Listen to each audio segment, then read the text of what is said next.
Welcome to Eclipse Yourself.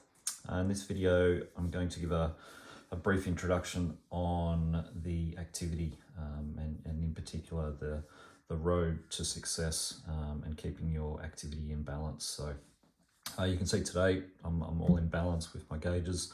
I'm going to drill into my activity to have a closer look. So there's two ways to get into activity. I can tap on the gauge here, which will open the activity road to success. And I can also use the today graph on the front page, and I can tap on that and it will also drill into the road to success. So what I've got here is an image showing 6 months of all my activity. So each of those red dots equals the current day, but within that dot it's a 7-day average of all my activity. So if I look at yesterday, my activity here, it's not just the calories for that day, obviously they contribute to it, but it's looking at all the 7 days of activity that I've done previous to that and putting it into a 7-day rolling average. Now the thing with the road to success, to stay in the optimal zone, we display it as a road, this black tunnel-like path that you can see. You can see my red dot, my 7-day red tracking line at the moment is on the road to success. So I'm actually staying within my optimal activity zone at the moment. The road will actually get wider as I increase my training. So you can see down here for my activity, probably where I potentially wasn't doing as much, the road would have been a little bit narrower, but up here where I've increased my training load recently, you can see the road will start to become wider. The road is split up into two sections. You'll see there's a white line in the middle, and we call this the, I suppose, the middle lane, where if you're looking to build fitness in the upper one, this is called the fast lane that you'll see up the top. So when I'm increasing my overall sort of intensity in training, I'm going into the fast lane, which represents that I'm building additional fitness. And when I'm in the bottom lane, say like these ones down here where I'm below the white line, that's in the maintaining zone. So I'm still in status quo, so I'm not losing fitness. I'm still in a really good zone for training, but I'm actually not pushing more than my longer term average.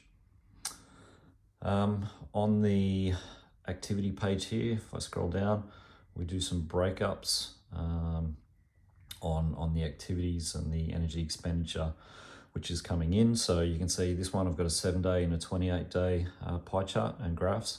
If I look at the 7-day one here, it's showing me from the date that I have selected on the graph here, which is today, the last 7 days, I've spent 20% energy expenditure doing running, 14% walking, 13% cycling, and everything else where I'm wearing the watch but not doing training is these red bars.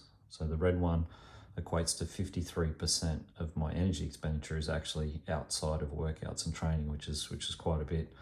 You might see if I go back, let's say we go back to the start of July, back here, and my general was actually 55%, and my running 26%, and so on with my other activities. So it's a really good one here where you can actually easily compare your 7-day, which is your current week, and then also a bit of a longer term view on 28 days. So if I actually wanted to try and increase my strength training or do more walking, cycling, whatever it is based on the activities that you're more used to doing, then you can get a good snapshot of whether you're actually increasing that week compared to a longer term average. Down the bottom here, some different breakups on categories and load types and things.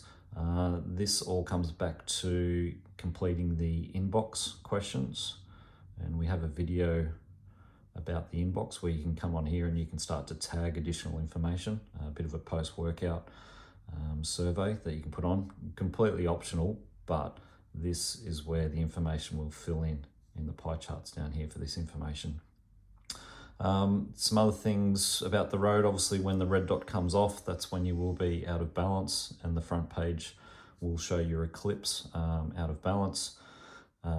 We have these mini gauges down the bottom. I can swipe these up for additional information on what each of them mean, but this will change the focus of the road to success at the moment. So let's say I wanted to look at my distance, all my walks and running.